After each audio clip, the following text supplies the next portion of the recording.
probably know, is the head of our local Stanford militia, has received an important message from the Continental Congress that he is going to share with us today. Thank you. This important message arrived this morning for the citizens of Stanford. In Congress, July 4th, 1776, the unanimous declaration of the 13 United States of America. When in the course of human events, it becomes necessary for one people to dissolve the political bands which may have connected them with another, to assume among the powers of the earth the separate and equal station to which the laws of nature and of nature's God entitle them.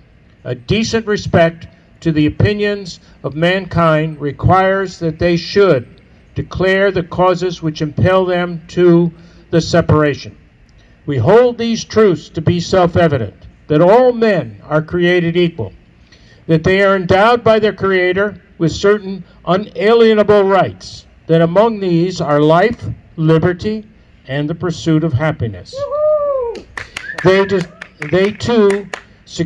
That to secure these rights, governments are instituted among men, deriving their just powers from the consent of the governed.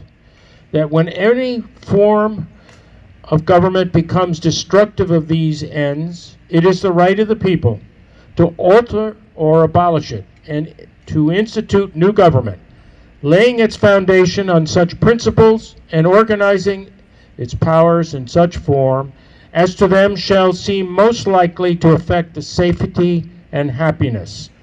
Prudence, indeed, will dictate that governments long established should not be changed for light and transient causes. And accordingly, all experience has shown that mankind are more disposed to suffer, while evils are sufferable, than to right themselves by abolishing the forms to which they are accustomed.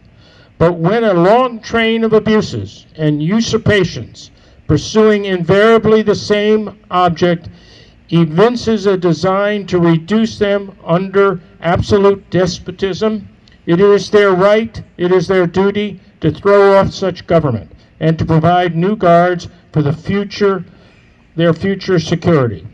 Such has been the patient sufferance of these colonies, and is such now the necessity which constrains them to alter their former systems of government. The history of the present King of Great Britain is a history of repeated injuries and usurpations, all having in direct object the establishment of an absolute tyranny over these states. To prove this, let facts be submitted to a candid world. He has refused assent to laws, the most wholesome and necessary for the public good. He has forbidden his governors to pass laws of immediate and pressing importance, unless suspended in their operation till his assent should be obtained. And when so suspended, he has utterly neglected to attend to them. He has refused to pass other laws for the accommodation of large districts of people, unless those people would relinquish the right of representation in the legislature, a right inestimable to them and formidable to tyrants only. He has called together legislative bodies at places unusual, uncomfortable, and distant from the depository of their public records, for the sole purpose of fatiguing them into compliance with his measures. He has dissolved representative houses repeatedly for opposing with manly firmness his invasions on the rights of people.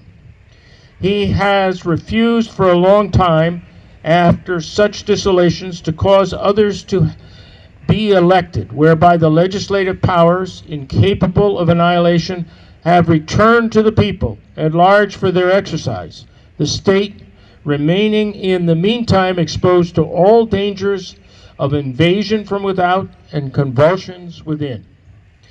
He has endeavored to prevent the population of these states for that purpose, obstructing the laws of naturalization of foreigners, refusing to pass others to encourage their migrations hither, and raising the conditions of new appropriations of land. He has obstructed the administration of justice by refusing his assent to laws for establishing judiciary powers. He has made judges dependent on his will alone for the tenure of their offices and the amount and payment of their salaries. He has elected a multitude of new offices. He has erected a multitude of new offices and sent hither swarms of officers to harass our people and eat out their substance. He has kept among us in times of peace standing armies without the consent of our legislature. He has affected to render the military independent of and superior to the civil power. He has combined with others to subject us to a jurisdiction foreign to our Constitution and unacknowledged by our laws, giving his assent to their acts of pretended legislation. He has quartered large bodies of armed troops among us for protecting them by mock trial from punishment for any murders which they should commit on the inhabitants of these states, for cutting off trade with all parts of the world, for imposing taxes on us without our consent, for depriving us in many cases of the benefits of trial by jury, for transporting us beyond the seas to be tried for pretended offenses, for abolishing a free system of English laws in a neighboring province, establishing therein an arbitrary government, and enlarging its boundaries so as to render it at once an example and fit instrument for introducing the same absolute rule in these colonies, for taking away our charters, abolishing the most valuable laws, and altering fundamentally the forms of our governments, for suspending our own legislatures, for declaring themselves invested with the power to legislate for us in all cases whatsoever. He has abdicated government here by declaring us out of his protection and waging war against us. He has plundered our seas, ravaged our coasts, burnt our towns, and destroyed the lives of our people.